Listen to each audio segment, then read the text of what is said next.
If you're listening or watching, I've officially been sliced, drilled, and glued back together. I've got 2 brand new hips. This episode is the messy on a spiral before all that. If you've ever stared down a big scary thing on your own and thought, nope, this is just too much, you're not alone. You are strong and you can do the hard things. Even if you're solo like me, I'm cheering you on and know you are capable.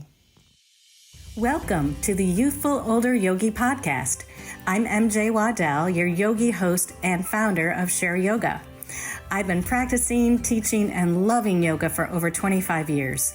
I'm an advocate of movement, creativity, and staying healthy in mind and body in the prime time of your life.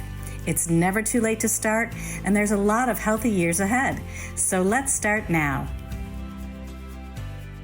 Hi, everybody, and thank you for tuning in to the Youthful Older Yogi. I'm MJ Waddell, the creator and founder of Share Yoga, and your host for this podcast. This is part of the Hip Chronicles, this little mini series inside my podcast, the Youthful Older Yogi. And this is episode number 4 of the Hip Chronicles. I've entitled this one From Om to Oh My God, the Pre-Surgery Chronicles. So when you hear this, I will be 2 days post-op from my double hip replacement. And if all goes according to plan, I will be somewhere laid up with ice packs and a new relationship with a walker and maybe a raised toilet seat, who knows. But today I want to talk about the 2.5 weeks before surgery. That's where I am right now. In about 2.5 weeks, the surgery will happen. And the closer it gets, the louder my brain becomes, the more anxious I feel. Like the calm, grounded Zen MJ is more like MJ has left the building, and this chaotic kind of worst case scenario MJ moves in quite often. And now I'm obsessing about every little detail. So really, when you think about it, they're going to cut into me. They're going to drill into my bone. They're going to glue stuff into place. And, who wouldn't be obsessing a little bit? So my imagination is quite active, and it's not pretty. I still meditate. I still roll out my mat to do my very limited yoga practice. But what's ahead for me is just creating some anxiousness. And it's not just the medical side that's creating this anxiety, it's the administrative side. I made the choice to switch insurance companies when I knew I had to have this surgery. I decided I wanted to choose who my surgeon was, and it was out of network, and I couldn't afford the $10,000 deductible. So I changed my insurance company. And that meant hours and hours and hours on the phone, transferred from department to department. I don't know. It was just like I was on hold. I was explaining. I was re-explaining. I was being told conflicting things, and sometimes just hanging up and throwing many expletives into the universe, which I do quite often.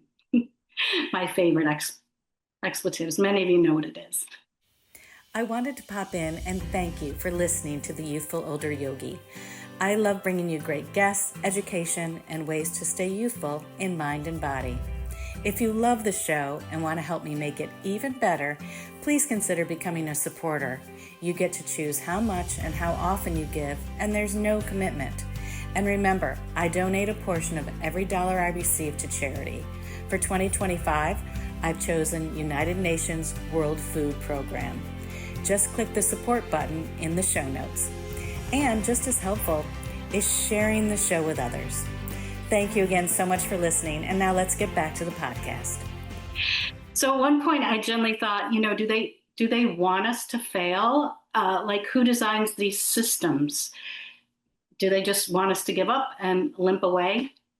It's not really in my DNA to do that. So I persist, and even when it's not easy. And here's the kicker. The insurance company has the final say on whether I get both hips done at once, which I've been planning to do because I'm a good candidate for it, or one at a time. And so, yeah, that decision, it's still pending, and there's 2.5 weeks to go. It's a weird place to be preparing for this surgery and this big event, life event. But also, I'm not sure if I'm going to get the full deal or half and half deal. It's my control side it's freaking out. I have no control over it.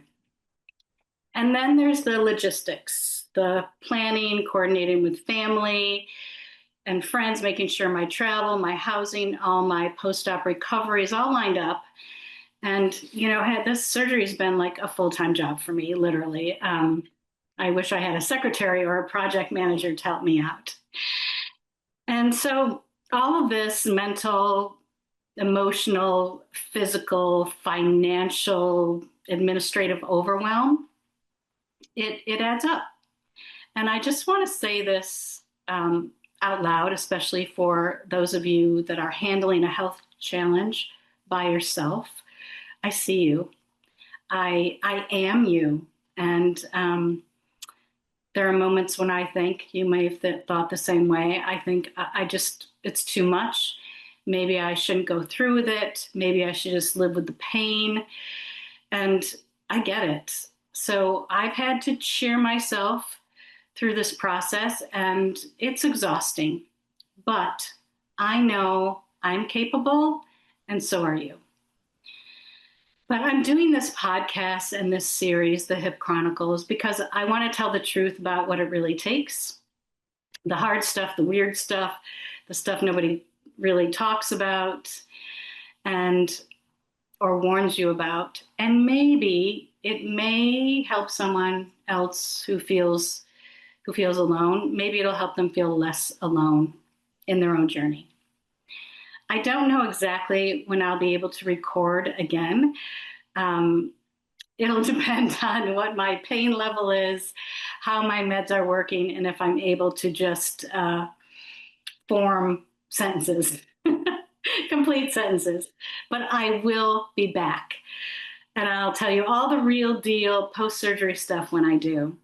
So please subscribe to my newsletter for more on this journey and my other offerings, my upcoming offerings. It's shareyogawithmj.com, shareyogawithmj.com. And I want to thank my two guests that were on this series with me, Wendy Lopez-Switek and Julie Damarantz. They both were so gracious to share their journey and their experience with their hip replacements. And it's really been a great comfort to me to have them on and to get the lowdown from my contemporaries that have actually had the surgery. So thanks again for all you, if you're listening or watching, for being on this wild journey with me. Thanks for listening, watching, sharing, liking, commenting, and until we meet again, keep sharing yoga. Namaste. Thank you so much for listening. Now you can go to my show notes on YouTube or Buzzsprout and send me a voicemail or email. I'd love to hear what topics you'd like me to speak about, what your thoughts are on the episodes, and maybe I'll share your message on a future episode. Please subscribe to my website, shareyogawithmj.com, so you can receive my newsletters and be first to know about my retreats, workshops, courses, and freebies. If you navigate on social media, you can find me mostly on Facebook and a bit on Instagram at Mary Jane Waddell. That's Jane with a Y, Jayne. This podcast would not be possible without the help of my editor, Dan Jones from Cocoa Beach Productions. You can find Dan at cocoabeachweb.com. And of course, thanks to my generous guests who share their time, insights, and youthful wisdom. Remember, the Youthful Older Yogi podcast is presented solely for educational, inspirational, and entertainment purposes. It is not intended as a substitute for a physician or other qualified professionals. Okay, yogis, stay well, stay youthful, and keep sharing yoga.